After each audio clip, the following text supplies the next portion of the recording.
이것은 그들이 영원한 생명을 붙들게 하려 함이라. 아멘. 오늘 제가 여러분에게 전할 디모데전서 강의 19번째 말씀 제목은 이 세상에 부유한 자들에게 주는 7가지 명령입니다. 제목은 이 세상에 부유한 자들에게 주는 7가지 명령입니다. 자, 여기 오늘 오신 우리 형제자매님들은 어떻다고 생각되십니까? 여러분들은 다 부유한 분들이라고 생각이 되어지십니까? 혹시 그렇지 않다고 생각이 돼서 오늘 주는 말씀은 내게는 상관이 없는 말씀이구나. 여러분 그렇게 받아들이지 아니하시기를 바라겠습니다. 오늘 말씀도 충분히 우리가 부유하든 부유하지 않든 우리가 들어야 될 아주 소중한 말씀이 담겨 있기 때문입니다. 오늘 본문에서 바울은 먼저 목회자로서 이 세상의 부유한 자들에게 7가지의 명령을 전달하고 있습니다. 오늘날같이 물질주의가 팽배한 현대교회들 내에 성도들이 기도해야 될 아주 귀중한 말씀이 이제 담겨 있다고 저는 생각이 되어지는데, 왜냐하면 부유한 자들이라 할지라도 잠시뿐인 이 세상이 아니라 영원한 하늘나라에서 터를 쌓고 그들이 참된 생명, 즉 영원한 생명을 붙들게 하는 길이 가장 중요한 것이기 때문임을 여기서 강조하고 있는 것입니다. 사랑하는 여러분, 오늘 어떤 정치가들은 있는 자와 없는 자를 갈라치기를 하고 부유한 자들을 단순히 악으로 규정해서 그들의 사유재산을 몰수하려는 잘못된 이념에 빠진 자들이 얼마나 많은지 모릅니다. 그러나 성경은 결코 부유한 자들을 악으로 규정할까요? 안 할까요? 규정하지 않습니다. 다만 어떤 불의한 방식으로 부자가 되는 경우에 죄악과 올무에 빠질 우려가 크기 때문에 경고하는 말씀은 성경에 많이 있습니다. 그러므로 오늘 말씀을 통해서 세상의 잘못된 철학과 이념이 아니라 하나님의 말씀의 관점에서 부유한 자들에게 뭐라고 성경이 말씀하시는지 균형 잡힌 올바른 시각을 가지게 되기를 진실로 바라겠습니다. 성경이 말씀하시는 참된 부자가 어떻게 행해야 되는 것이며 그들이 따라야 될 7가지 주님의 명령이 무엇인지를 그럼 지금부터 본문을 통해서 하나씩 이제 살펴보도록 하겠습니다. 우리 17절 말씀을 다시 한번 보도록 하겠습니다. 이 세상에서 부유한 자들에게 명하여 그들이 마음을 높이지 말고 확실하지 않은 재물을 신뢰하지도 말며 오히려 살아계신 하나님과도 우리에게 모든 것을 풍성히 주사 누리게 하시는 분을 신뢰하게 하고. 자, 17절 앞부분을 보게 되면은 이 세상에서 부유한 자들에게 권면하여 라고 이렇게 되어 있습니까? 아니죠. 어떻게 되어 있습니까? 이 세상에서 부유한 자들에게 명하여 라고 되어 있습니다. 명하여. 이게 무슨 뜻입니까? 단순히 권면의 이런 수준을 뛰어넘어서 아주 강하게 명령한다는 의미를 담고 있는 것입니다. 사도 바울이 디모데에게 이처럼 부유한 자들을 향해서 특별히 강경한 태도를 명령하는 이유는 부와 재물이 주는 여러 위험성 때문이기도 하지만 한편으로는 아마도 그들의 마음이 일반적으로 굳고 교만한 상태에 있었기 때문일 것이다 라고 보는 것이 타당할 것 같습니다. 따라서 우리는 이 한마디 속에서 하나님으로부터 세움을 받은 사도로서의 권위를 느끼게 되는 동시에 사람을 신분과 지위와 소유의 정도에 따라 보지 않고 영적 상태에 따라 보는 바울의 사도다운 모습을 다시 한번 확인할 수가 있습니다. 그리고 이런 자세야말로 사역자뿐만이 아니라 모든 성도가 함께 배우고 실천해야 될 참다운 모범이 아닐 수 없는 것 같습니다. 근데 오늘날 우리들의 모습을 보면 대개는 이와 반대인 경우가 참으로 많지 않습니까? 그래서 성도들뿐만이 아니라 목회자들까지도 오히려 가난하고 약한 자에게는 다소 고압적인 자세를 대하는 반면 돈이 좀 있거나 권력이 있는 성도들에게는 약하고 부드러운 것을 넘어서 심지어 비굴한 자세로 대할 때가 많은 것이 오늘날 현대 라오디게아 교회의 실상이 아니지 않습니까? 실상이지 않습니까? 그렇습니까, 여러분? 바로 이러한 점은 하나님의 진리와 명령보다는 눈에 보이는 재물과 권력에 더 얽매기 쉬운 연약한 인간의 본성을 말해주는 것입니다. 바로 이 때문에 이미 초대교회로부터 이처럼 사람을 외모와 신분으로 차별하는 자들을 책망하는 말씀들이 있게 된 것일지도 모른다라고 저는 생각되어집니다. 자, 그러면 야고보서 2장 1절에서 5절 말씀을 한번 찾아보시겠습니다. 야고보서 2장 1절에서 5절 말씀입니다.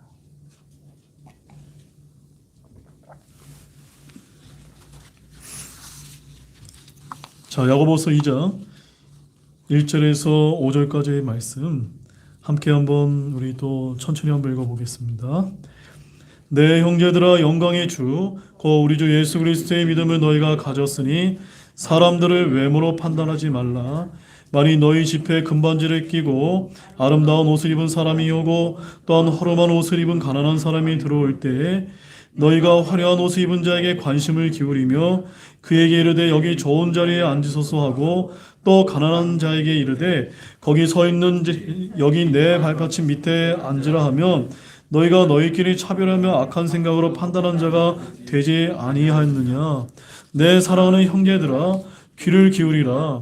하나님께서 이 세상의 가난한 자들을 택하사 믿음에 부유하게 하시고 자신을 사랑하는 자들에게 친히 약속하신 왕국의 상속자들로 삼지 아니하셨느냐.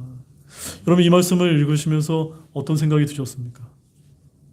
좀 마음 안에 약간의 이런 찔림이 생기셨습니까? 오늘날로 말하면 우리가 어떻게 이제 이런 것들을 우리가 한번 대비해 볼 수가 있을까요? 예를 들어서 우리 교회에 이제 아주 비싼 차를 정말 아주 고급 외제 승용차를 이제 가진 어떤 분이 우리 교회에 이제 오셨다고 한번 생각해 보시기 바랍니다. 그런 분한테는 저기 좋은 자리 이렇게 내드리고 정말 허름한 옷을 입고 정말 그 연약해 보이는 사람에게는 정말 관심도 안 가진다고 하면 그런 것은 성경적으로 맞습니까? 틀립니까? 틀리다. 차별해서는 안 된다. 그는 악한 생각으로 판단하는 것이 아니냐라고 지금 이 야고보서는 그렇게 말하고 있는 것입니다. 하지만 여러분, 우리가 진정 하나님의 백성이요 그리스도의 제자라면 절대 그래서는 안 됩니다.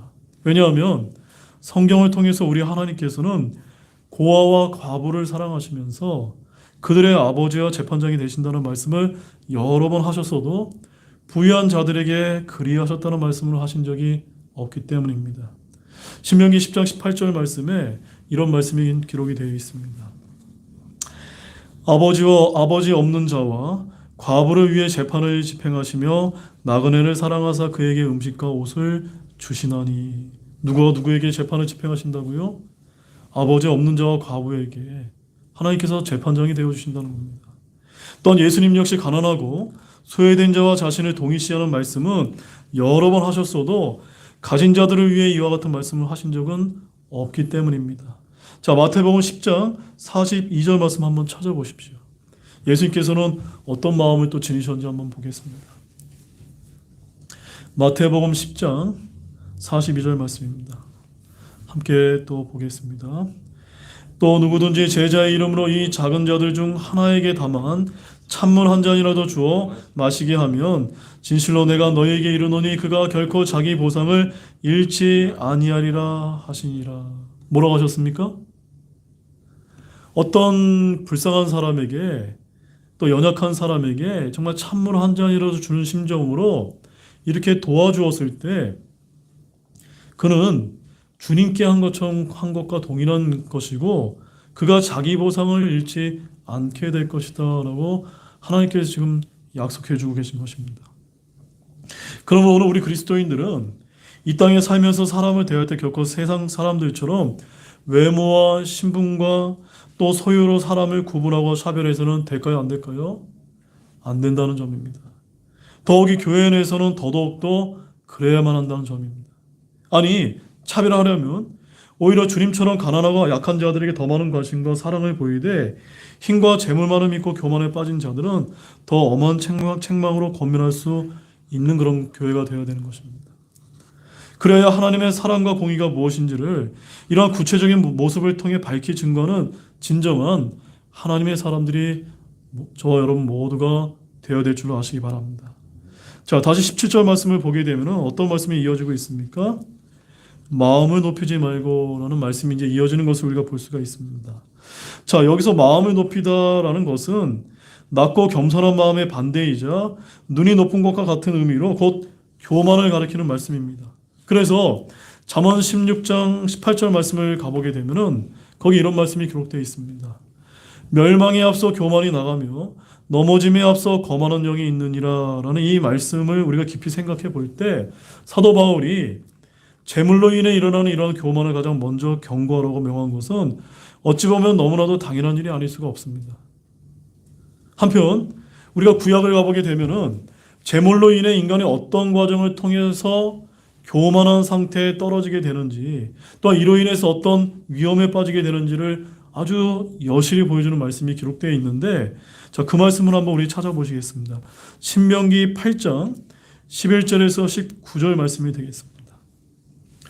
신명기 8장 11절에서 19절 말씀을 가보게 되면은 재물과 풍부한 소유로 말미암아 인간이 어떤 나쁜 결과를 맞이하게 될 수 있는지를 하나님께서 여실히 이제 기록하고 계십니다. 자, 긴 말씀이지만 너무나 중요한 말씀이기 때문에 우리 한 구절씩 한 구절씩 한번 다 함께 한번 읽어보도록 하겠습니다. 너는 내가 이날 내게 명령하는 그분의 명령들과 판단의 규범들과 법규들을 지키지 아니함으로써 주 내 하나님을 잊지 않도록 조심할지어다. 내가 먹어 배부르며 또 좋은 집을 짓고 그 안에 거하며 또 내 소떼와 양떼가 번성하고 내 은금이 크게 늘어나며 내가 가진 모든 것이 크게 늘어날 때에 내 마음이 교만하여 내가 주 내 하나님을 잊어버릴까 염려하노라. 그분께서는 너를 이집트 땅 곧 속박의 집에서 데리고 나오셨으며 너를 인도하사 그 크고 무서운 광야 곧 불뱀과 정갈과 가뭄이 있고 물이 없는 땅을 지나게 하시고 너를 위해 부싯돌 반석에서 물을 내셨으며 내 조상들이 알지 못하던 만나로 광야에서 너를 먹이셨나니 이것은 그분께서 너를 낮추시며 너를 시험하사 너의 마지막 끝에 내게 선을 행하려 하심이었느니라. 또 내가 마음속으로 이르기를 내 능력과 내 손의 강력으로 내가 이 재물을 얻었다 할까 염려하노라. 오직 너는 주 내 하나님을 기억하라. 그분은 내게 재물 얻을 능력을 주시는 분이시니 이것은 이날 드러난 것과 같이 그분께서 내 조상들에게 맹세하신 자신의 언약을 굳게 세우려 하심이니라. 내가 만일 주 내 하나님을 완전히 잊어버리고 다른 신들을 따라 걸으며 그들을 섬기고 그들에게 경배하면 내가 이나 너희를 대적하여 증언하노니 너희가 반드시 멸망할 것이니라. 아멘. 여러분, 말씀을 길었지만 읽어 내려가시면서 어떤 의미인지 완전히 이해가 되셨습니까? 그렇게 어려운 말씀이 아닙니다. 이 이스라엘 백성들에게 어떤 일이 벌어졌습니까? 하나님이 축복을 해주셔서 그들의 소유도 늘어나게 하시고 재물 얻을 능력까지도 주셨는데 그들 마음에 교만한 마음이 생겨서 하나님을 완전히 잊어버리게 되는 그런 안타까운 일이 일어나게 됐다. 하나님을 잊어버렸을 뿐만 아니라 다른 신들을 따라거리며 그들을 섬김으로 말미암아 멸망하는 길에 접어들게 되었다라고 성경은 이렇게 경고하셨던 것입니다. 긴 말씀이었지만 여기서 그 재물 얻을 능력을 주시는 분은 누구셨습니까? 하나님이신데 그런 하나님을 잊게 된다는 사실입니다. 이런 마음은 서서히 높아져 자기를 자랑하고 재물을 자랑하다가 하나님을 잊는 정도가 아니라 하나님을 완전히 부인하게 된다라고 경고하셨음을 우리는 결코 잊어서는 안 될 것입니다. 잠언 30장 9절 말씀도 한번 가보시기 바랍니다. 잠언 30장 9절 말씀에도 우리가 알아야 될 아주 귀중한 말씀이 있습니다. 잠언 30장 9절 말씀 함께 또 한번 보실까요? 내가 배불러서 주를 부인하고 말하기를 주가 누구냐 할까 염려하오며 또는 내가 가난하여 도둑질하고 내 하나님의 이름을 헛되이 취할까 염려하나이다. 우리가 이러한 지경에 빠질 수 있기 때문에 이런 말씀이 기록되어 있는 것입니다. 지금은 내가 교회 열심히 나오고 또 하나님이 주신 것에서 내가 정말 그 말씀을 잘 따라 순종하고 있기 때문에 나는 뭐 별일 없을 거야 라고 우리가 생각했을지는 모르지만 나도 모르는 사이에 나도 배불러서 나도 교만해져서 정말 이렇게 주를 부인하면서 주님께서 누구십니까? 라고 이러한 지경에 얼마든지 우리 역시도 빠질 수 있음을 늘 경계를 하는 마음은 놓지 마시길 바랍니다. 앞서 저희가 기도했던 것처럼 우리 독립침례교회 목회자라 할지라도 어느 순간에 갑자기 교만한 마음이 들어서 정말 이런 일들이 우리 안에 일어날 수 있다는 것입니다. 마침내는 자기가 하나님의 위치에 올라 마치 하나님과 같은 체하며 상태에 이르게 될 수도 있다라고 에스겔서 28장 5절과 6절에서 경고하신 말씀도 우리는 결코 잊어서는 안 되는 것입니다. 따라서 이러한 영적인 문제는 결코 한 개인에게만 국한되는 것이 아니라 국가나 민족도 마찬가지일 수 있다는 사실을 여러분 아시기 바랍니다. 이러한 점에서 볼 때 재물이 쌓일수록 넘어지는 위험도도 커지는 것이며 하나님의 심판을 받게 되는 위험도 더 많아진다는 것을 여러분들 아시기 바랍니다. 성경은 사람을 향해 그토록 재물에 대해 경고하고 있는 것입니다. 그런데도 많은 사람들이 재물이 쌓일수록 더 안전하고 행복할 것으로 착각하며 눈만 뜨면 조금이라도 더 재물을 모으기 위해서 아까운 인생을 허비하고 있으니 참으로 안타까운 일이 아닐 수가 없습니다. 오늘 우리는 재물이 반드시 축복이 되지 않으며 오히려 그것이 파멸로 인도하는 사다리가 될 수 있음을 명심함으로써 재물에 대해서 지나친 욕심을 품지 않는 모두가 되시기를 바랍니다. 또한 축복을 받아 재물이 쌓인다 할지라도 늘 이러한 위험이 있음을 더욱더 삼가며 자신을 돌아보는 겸손한 마음을 지니시기를 바랍니다. 그리하여 하나님께서 여러분을 축복하셔서 재물이 쌓여 이제 여러분들에게 은혜가 임하게 됐을 때 오히려 그것으로 인해서 하나님께 감사 기도를 드리고 자기의 마음이 높아지지 않도록 늘 겸손한 마음으로 선한 일에 애쓰시는 모든 분들이 되시기를 바랍니다. 또한 계속해서 17절 말씀을 보시게 되면 세 번째로 어떤 말씀이 이어지고 있습니까? 확실하지 않은 재물을 신뢰하지 말며 라고 기록이 되어 있습니다. 곧 재물의 허망함과 재물이 주는 안전이 결코 참된 것이 아님을 일깨고 진정한 보호와 피난처가 되시는 하나님께 소망을 두라는 그런 말씀인 것입니다. 하지만 예로부터 지금까지 사람들은 하나님께 소망을 두기보다는 재물에 소망을 두는 더 큰 소망을 두는 경향이 많은 것 같습니다. 여러분, 이는 이 험난한 세상에서 오직 재물만이 가장 안전하고 든든한 방패막이라고 생각하는 사람들이 많기 때문인 것입니다. 여러분 어떻습니까? 그렇게 사람들은 재물이 쌓이면 그만큼 안전하고 미래도 보장되리라 믿어 눈만 뜨면 재물을 찾아 헤매는 것입니다. 하지만 이는 죄로 인해 눈이 어두워진 어리석은 인간의 착각일 뿐이라는 사실을 잊지 마시기 바랍니다. 자, 잠언 23장 4절과 5절 말씀도 한번 가보십시오. 잠언 23장 4절과 5절 말씀에서도 아주 흥미로운 말씀이 이제 기록이 되어 있습니다.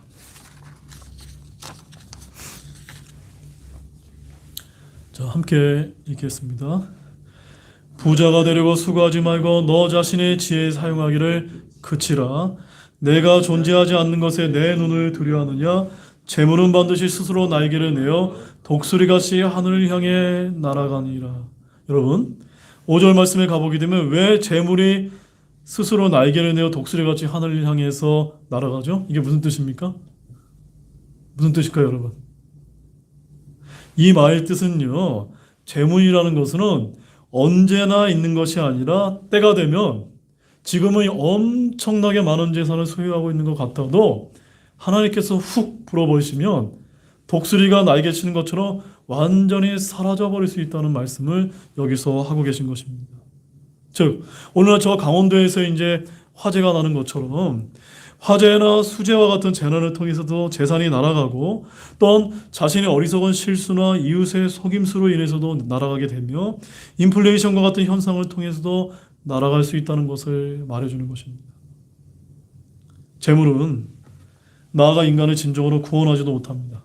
왜냐하면 인간의 구원은 너무나 귀한 것이어서 그 어떤 재물로도 그 값을 대신할 수 없기 때문입니다. 따라서 재물로 성을 쌓고 마치 골판지로 지은 집이 태풍으로부터 자기를 지켜주려는 믿는 사람처럼 어리석고 미련한 사람도 없다는 사실을 또한 아시기 바랍니다. 자, 시편 기자는 또 여기에 대해서 뭐라고 얘기했을 거예요? 시편 52편 7절과 8절 말씀도 한번 가보시겠습니다. 시편 52편 7절과 8절 말씀입니다. 자, 시편 50편 7절과 8절에서도 이제 재물에 대해서 이제 경고를 좀 하고 있습니다. 함께 또 보겠습니다. 보라, 이 사람은 하나님을 자기 힘으로 삼지 아니하고 자기의 많은 재물을 신뢰하며 자기의 사악함으로 자기를 강하게 하던 자라 하리로다. 그러나 나는 하나님의 집에 있는 푸른 올리나무 같아서 하나님의 긍휼을 영원토록 신뢰하는도다.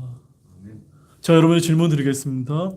여러분은 여러분에게 있는 재물, 여러분에게 있는 지식, 여러분에게 있는 그 직업, 그러한 것들로 인해서 여러분의 힘으로 삼고 계십니까? 아니면 하나님의 집에 있는 푸른 올리브 나무 같아서 하나님의 긍휼만을 믿고 신뢰하는 분들입니까? 전자입니까? 후자이십니까? 후자가 되시길 바랍니다. 8절처럼 시편 기저처럼 찬양하시는 분이 되시길 바랍니다. 그런 분이야말로 진정으로 하나님께 소망을 두는 분임을 아시기를 바랍니다. 자, 본문 18절에서 19절 말씀을 보겠습니다. 읽겠습니다. 또 선을 행하게 하며 선한 일들에 부유하고 베풀기를 좋아하며 기꺼이 나눠주게 하라. 또 그들이 다가올 때를 대비하여 자기를 위해 좋은 기초를 쌓게 할지니 이것은 그들이 영원한 생명을 붙들게 하려 함이라. 자, 이제 18절과 19절 말씀을 읽어보게 되면 사도 바울은 이 세상에 부유한 자들이 재물을 신뢰하기보다는 이 땅에서 선한 일들을 많이 하는 것이 다가올 때를 대비하여 좋은 기초를 쌓는 것이라고 말씀하고 있다는 점입니다. 이것으로 볼 때 성경은 부유하게 되는 것 자체를 정죄하고 있지 않음을 다시 한번 우리가 분명하게 확인할 수가 있습니다. 아니, 성경이야말로 모든 사람들에게 진정으로 부유하게 되는 법을 가르쳐주는 책이라는 사실을 여러분 기억하시기 바랍니다. 자, 그럼에도 재물을 경계하고 부유한 자들에게 여러 가지 경고를 하시는 이유는 세상 사람들이 부유한 자가 되기 위해서 취하는 방법이 결코 옳은 길이 아니기 때문입니다. 자, 마태복음 6장 19절 말씀을 한번 찾아보시기 바랍니다. 마태복음 6장 19절 말씀에서 주님께서 또 이렇게 더 말씀을 하고 계십니다. 너희 자신을 위해 보물을 땅에 쌓아두지 말라. 거기서는 종과 녹이 부패시키며 거기서는 도둑들이 뚫고 훔치니라. 그 다음에 마가복음 10장 23절 말씀도 보시겠습니다. 마가복음 10장 23절 말씀입니다. 자, 읽겠습니다. 예수님께서 둘러보시고 자기 제자들에게 이르시되 재물을 가진 자들이 하나님의 왕국에 들어가기가 얼마나 어려운가 하시니. 하나님께서, 우리 주님께서 뭐라고 말씀하셨습니까? 재물을 가진 자가 하나님의 왕국에 들어가기가 쉽습니까? 어렵습니까? 얼마나 어려운지 모른다라고 말씀하고 계십니다. 그럼에도 불구하고 우리 그리스도인들이 이러한 어려운 길로 추구하고자 한다면 이것은 뭔가 문제가 있는 것이고, 그런 것을 강조하는 교회가 있다면 그거 역시도 바람직한 방향이 아니라는 점입니다. 이 땅에 쌓아놓은 재물과 종과 녹으로 또한 도둑으로 인해 없어질 뿐만이 아니라 오히려 더 큰 짐이 되어 하늘나라로 가는 길을 방해할 수도 있기 때문입니다.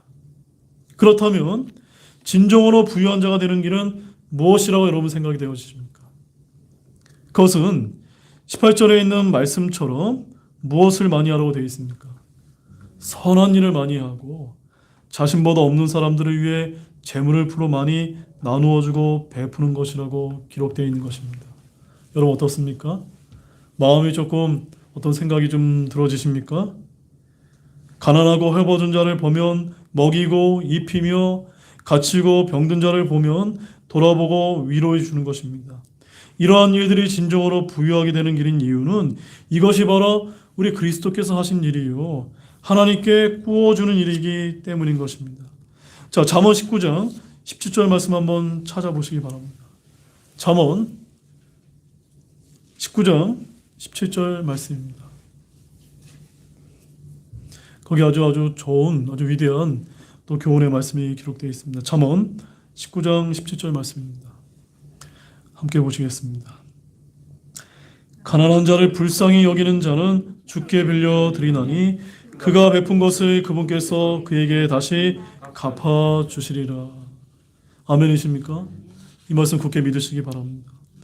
이러한 의미에서 진정한 부자의 기준은 얼마나 재물을 쌓았느냐가 아니라 얼마나 기꺼이 베풀었느냐라는 말이 참으로 타당하다라는 것을 여러분에게 강조를 드리겠습니다.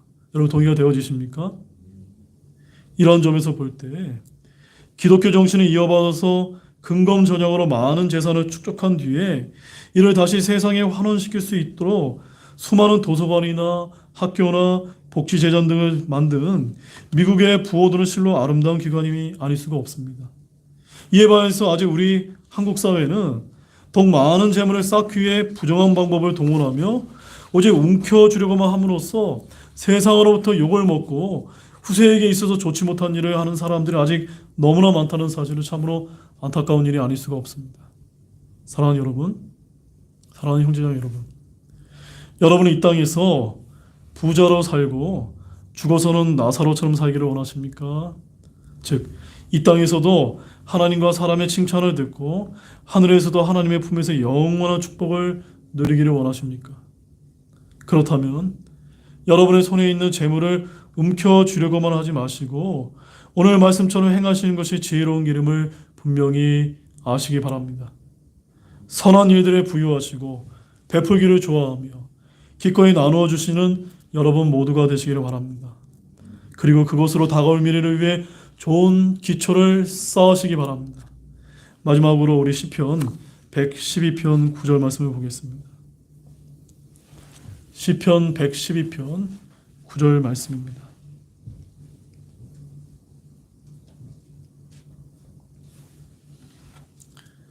시편 112편 9절 말씀.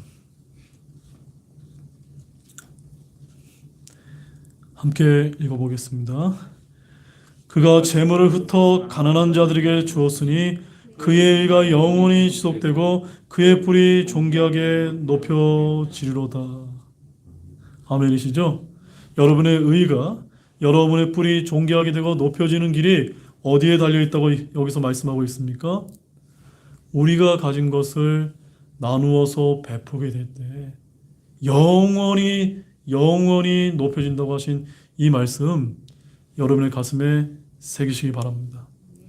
이제 결론을 맺겠습니다. 여러분, 오늘 이 말씀을 이제 요약을 해보자면 이 세상의 부유한 자들에게 주어야 될 명령은 크게 7가지로 이제 정리해 볼 수가 있습니다. 첫 번째가 무엇입니까? 마음을 높이지 말라. 두 번째는 확실치 않은 재물을 신뢰하지 말라. 세 번째는 오직 살아계신 하나님을 신뢰하게 하라. 네 번째는 선을 행하게 하라. 다섯 번째는 선한 일들에 부유하라. 여섯 번째는 베풀기를 좋아하라. 일곱 번째는 기꺼이 나누어 주게 하라. 부유한 자들에게 주는 이 7가지 명령은 이 시대의 부유한 그리스도인들에게 주는 명령인 것입니다. 명령을 권고나 참고사항으로 듣지 않도록 주의하시기 바랍니다. 성경은 분명히 명하여라고 말하고 있습니다. 명령은 들은 즉시 순종하고 그대로 행해야 되는 것입니다.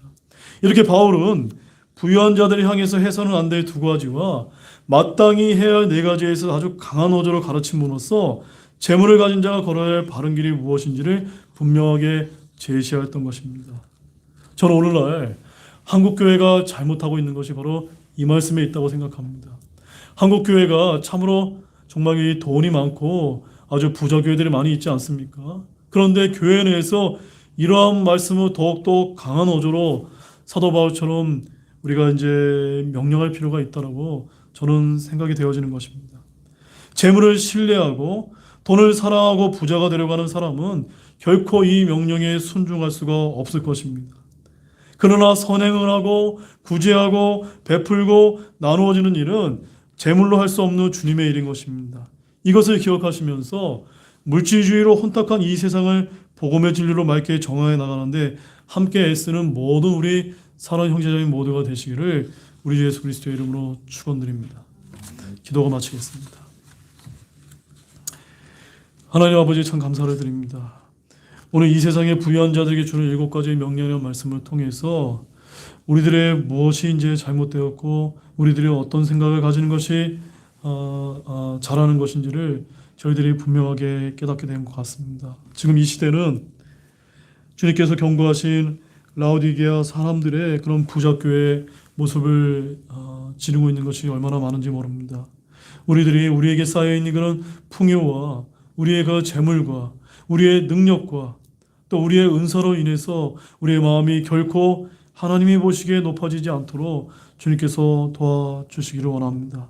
그래요. 우리가 가진 것을 나누고 베품으로 말미암아 하나님께서 약속해 주셨던 것처럼 우리의 의가 영원히 높여지고 지속되는 길을 그 의의 길을 또 바른 길을 추구할 수 있는 우리 등대교회 모든 우리 성도님들이 될 수 있도록 도와주시기를 원합니다. 참으로 주님 오실 날이 얼마 남지 않은 때입니다. 우리가 이것을 반드시 기억하면서 하나님께서 우리에게 주신 것으로 인해서 하나님께 영광을 돌릴 수 있는 우리 귀한 성도님들이 될 수 있도록 도와주시기를 원합니다. 감사를 드리며 이 모든 말씀 예수님의 이름으로 기도드렸습니다. 아멘. 잠시 기도하고 마치도록 하겠습니다.